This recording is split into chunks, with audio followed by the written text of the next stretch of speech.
Hey guys, so QS Airsoft came through and sent me another gun to work on. So this is a Valken V12. He actually sold his Wolverine Inferno because he was having issues with it. Surprise. So for those people that do not know, I do not like Wolverine products. Not at all. There's a lot of different reasons why. One of their main reasons that I don't like them is because of their FCU system. Their Spartan edition, where you put the battery in the grip, the FCU's junk. I've seen a lot of different ones. Basically, you pull the trigger to do like a burst on full auto, where the settings will change itself from like full auto, now it does 3-round burst. There's so many people that I've heard and seen actually in person where their gun automatically switches to 3-round burst for no reason because they're using the Spartan electronics. So I just don't like that system. The standard FCUs with the 2 plastic screws for the dwell and the rate of fire is extremely outdated. Extremely. Those systems are, like, those would have been great, yeah, sure, like 2010. Anything past that, honestly, that is old news. Now, a lot of you might say, well, the V12 was designed back, super long time ago, and it's out of date. Sure, they haven't updated pretty much anything for the system, but the system just works.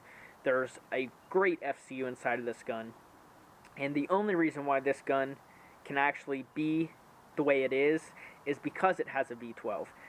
Because there's so little battery space in here that it could not fit a Polar Star FCU, it could not fit an SMP FCU, it couldn't fit anything besides the V12 because the FCU is built into the shell. So that is nice. There's only one wire coming out of the engine.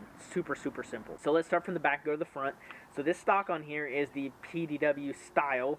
So that is, actually, I don't think that is fully extended. So you can go out one more position. So that's fully extended, which is pretty nice. So that would be good for me, actually. I might want it this second position, maybe. And then, what is it, all the way in? No, there's another position. And then all the way in. So there's 4 different positions on this stock, whereas a lot of these stocks are just 2. All the way in, all the way out. Now, like I said, the reason why you could not really fit a battery in this is because of the battery space. This tube, it's literally just this. That's it. So you can fit like a 1000 milliamp 11.1 plus wires, it would be tight. And a 1000 milliamp 11.1 is pretty much one of the smallest you can get that'll actually run an AEG. So this one just has a JST LiPo in there, just like a 250 milliamp HPA system battery, and it fits in there like a glove. And it's got plenty of room for wire. The wire goes probably out to here, and you can just tuck it in there. So no issues with that. The stock is metal. The body here is G&G. It is a basic G&G combat machine body, but no wobbles, super solid. There is a G&G pistol grip on here, which is kind of the ergo style, and it fit this grip connect perfectly. So I actually included this with the engine when I sold it to him, and there's no leaks from it because it's sealed. I cut the hose at the right length, and it's perfect for this gun. It really is. I love these grip connects. The optic on here, I think it's actually functional, not infrared, but it's on. Is my point, and I've turned these dials. These dials are just caps to adjust it, so there's no on and off, is there? Well, there is a button here, but it stays on all the time, so I don't know if I'm running out your battery or not, if I need to unscrew this every time, but it's on for some reason. I don't know if this kind of brings in the UV light. I'm sorry, I'm not sure what I'm trying to think of. It's a solar panel type thing. Gosh, so I don't know if I cover it. Yeah, it goes out when I cover it, so it must be trapping some sunlight and being on, so that's cool. So it pretty much will always function. It's very cloudy today. It's been raining like almost all week, and it's still bright enough unless I would cover it at the top. The rail system on here is a Dano Defense of some sort. I do see the writing on it, the trademarks, so it does appear to be a Madbull one, I would assume. No wobble on it whatsoever. I don't know, probably 12 inches. It's got a Magpul hand stop kit. I don't know if that's what they call these, but it's not like one piece. You can adjust the length and all. I have one of these on one of my Airsoft guns. It's pretty cool. So he's got that. A couple of these rail panels on either side.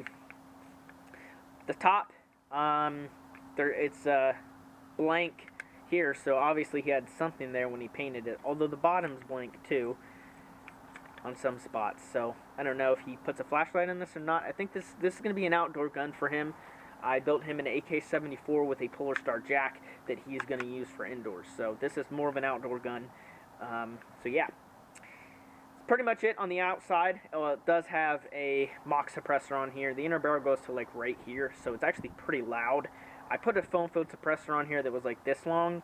He didn't really want to buy it, but it made it really nice and quiet. So I would go with the foam-filled. It's only this much longer, and it's so quiet, especially for an outdoor gun. It's nice to be sneaky, higher feet per second, lower rate of fire. It's nice to be super sneaky with it. I'm not sure what the outer barrel is. I don't think it's a stock G&G one, because they have built-in triangle sights and all that crap. So I know that's aftermarket. Hop-up wise, it has a Pro 1 hop-up with a Mad Bull 6.01 aircraft aluminum barrel and a maple leaf bucking. I think it's the 60 degree. It's not the 50. The 50 is soft. The 70 is the hard. I think it's right in the middle. I think it's 60, maybe 65. But I'll tell you, it shoots great for your field rifle, 400 FPS. Engine. It has short trigger pull mod. This is the older firmware engine as well, which I prefer. So it's kind of hurts me to sell the older firmware systems to other people because they don't make them anymore, and they're the best. So short trigger pull mod. I bored out the nozzle to a red nozzle, the bore of a red nozzle, but it's still the black one. Some of you guys will understand. It's got a QEV valve. Sorry, S2 banjo. They don't make the QEVs anymore. So S2 banjo, which does the same thing as QEV. It improves air efficiency, basically less air going out of the system, keeping it in your tank. So there's that. Stock poppet valve. That's it. I have the rate of fire set for 25 rounds a second, and 400 FPS with a .2 is what his field allows, which is about 1.7 with a .3. So his field allows that, which is nice. I think there's a 0 MED, maybe a 10-foot at that. But I'm pretty sure it's a 0-foot MED, which is good. A lot of fields that I play at are 0 at 400, which is fine. I'm not a crybaby. All right, guys. So I'm back with this gun. So it changed a little bit. Basically, I was having issues with the G&G body. Now I've seen lots of people out there, maybe not lots, but a few people out there have G&G M4s with V12s, no problem. But with this and a few others, this is the third G&G M4 that I have had issues with. The V12s fit the bodies fine. I've also had issues with V12s in Amoebas as well, and Elite Force M4s. So basically the issue is the nozzle is way too long. So when I put the hop up against the engine, against the front of the engine, the nozzle pushes back like this. And so there's like this much space where the nozzle is being pushed back. So that leads to extreme inconsistencies and stuff like that. Bad feeding. So, and I even shortened the nozzle to try to get it to work. Didn't work. So for those people out there, I don't recommend putting a V12 into a G&G combat machine. Any G&G M4, unless it's like maybe one of their metal body 416s or M4s that they have. They're top tech. But for their plastic bodies, even the SRXL or whatever they call that, their one with the plastic bodies with the ETUs, don't do it. Do something else. Do a Polar Star Jack, maybe an F1, F2, fusion engine even, because I have put 2 fusion engines into G&G bodies and not had the issues that I've had with the V12s. So I'm not sure. I think it's just something with the nozzle length, because these nozzles are longer than, like, per se, the Polar Star fusion engine nozzles. Back onto the gun. So he sent me a Lancer Tactical LT15 body. It's a polymer, and I installed it and have no problems with it. So the nozzle length is fine, no issues. Kind of sucks for him. It pushed the build back about a week because he had to ship me it. I had to put it in, and I actually got it yesterday, installed it the same day I got it. I do that a lot. I get guns in and I finish them that day because I'm pretty... I try to get stuff done as soon as possible, and as soon as there's a time that I have, a day that I have time, like today I got off early, I'm making videos and I'm uploading videos. I'm still working, but I'm not at work you know what I mean. I'm doing other work like uploading videos, editing, and all that crap. So let me reiterate the hop-up system that's in here. It is the Pro and hop-up unit with a maple leaf, like 65-degree bucking. It's kind of a hard one. And then the Mad Bull Tight Bore 601 inner barrel. So it's got a good hop-up setup. We're using .3s, 25 rounds a second. I think I already mentioned the upgrades on the engine, but I cannot remember. It's got a grip connect, S2 lightning banjo, and a bored out nozzle. Stock pop it. So as far as air efficiency, it's actually pretty good. I've got a 62 cubic inch with 1,000 PSI left, and you can get about 3,000 shots with a 62 cubic inch 3,000 tank, completely full. You can get about 3,000 with this gun, which is pretty good, you know, considering it's got one efficiency upgrade, which is the S2 banjo. Stock pop it. Now this gun is built for his outdoor field, which is they allow full auto, but only at a certain feet per second. This is QS Airsoft. I built him a Polar Star Jack AK-74, 35 rounds a second, with one jewel with a .25. So outdoor, low FPS, all day, you know, high rate of fire. This gun is basically more towards semi-auto. It does have full auto, but it's just set for 25. It's nothing high. So if he goes to a field that allows full auto, you know, at 400, he can, and it's at a lower rate of fire, so you're not going to overshoot people at a higher feet per second. Plus, with, you know, heavier BBs like .3s, which is what he's going to use, you know, guns can have trouble feeding with heavy BBs. So we're just using 25 rounds a second with .3s. Alright, so we got the chrono here with Elite Force magazine, mid-cap with 2s.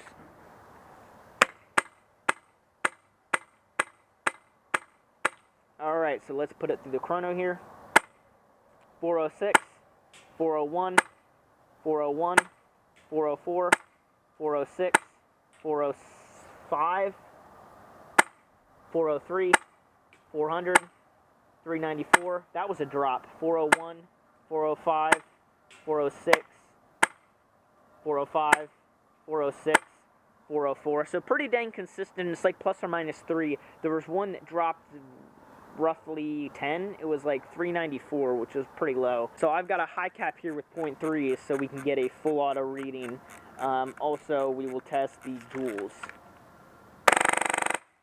24.2. So about 25 rounds a second. 363 feet per second. 1.84 joules. That's not right. Let me go ahead and do that again on semi. 350, 343, 343, 351, 349, 354, 358, 352, 352. So yeah, pretty consistent. About 355 with a .25 or 3. Actually, sorry, we're looking for about 345 with a .3. So it's a little high. Again, we were seeing like 408, so just a little bit lower is the goal. So now that we got the chrono out of the way,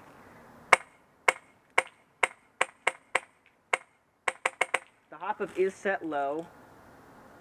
Go ahead and adjust it.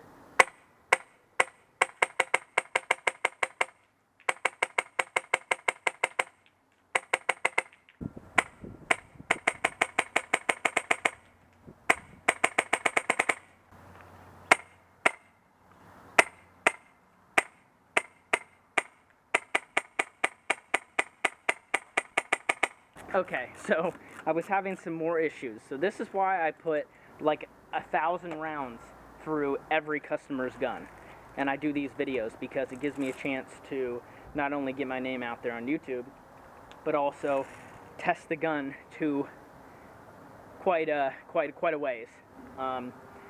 It just was not shooting very good. I went back, looked at some things, and the nozzle was rubbing on the top of the hop-up. So I bored out the Pro and hop-up like I do with a lot of Pro and hop-ups. And now it shoots great. Very consistent. 200 feet with .3s. You can hear it smacking. Literally every BB's hitting these targets.